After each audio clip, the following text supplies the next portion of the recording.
আঘাত করা কাছের মানুষগুলো নিয়ে কিছু কথা। কাছের মানুষদের আঘাত করা সবসময়ই কষ্টদায়ক।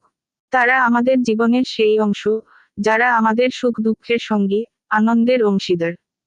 কিন্তু কখনো কখনো আমরা অবচেতনভাবে বা রাগের বশে তাদের কষ্ট দিয়ে ফেলি। এই আঘাতের ফলে সম্পর্কের মাঝে দূরত্ব সৃষ্টি হয় এবং বিশ্বাসে ফাটল ধরে।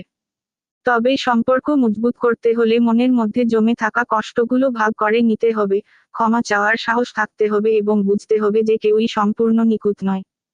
কাছের মানুষদের প্রতি আমাদের ভালোবাসা এবং যত্নই পারে এই আঘাতগুলোকে মুছে ফেলতে এবং সম্পর্ককে আরো দৃঢ় করতে। সত্যিকার ভালোবাসা এবং সম্পর্কের মূল্যায়ন করলে আমরা শিখে যাব কিভাবে কাছের মানুষদের প্রতি শ্রদ্ধা এবং সহানুভূতি প্রদর্শন করতে হয়। সম্পর্কের উন্নতির জন্য আমাদের প্রয়োজন আন্তরিকতা, ক্ষমাশীলতা এবং অপরাধবোধ থেকে মুক্তি পাওয়ার জন্য প্রয়াস। এই ছোট ছোট পদক্ষেপগুলোই গড়ে তুলবে সুন্দর ও মধুর সম্পর্কের ভিত্তি। আরমান আইটির সাথে থাকুন। ধন্যবাদ।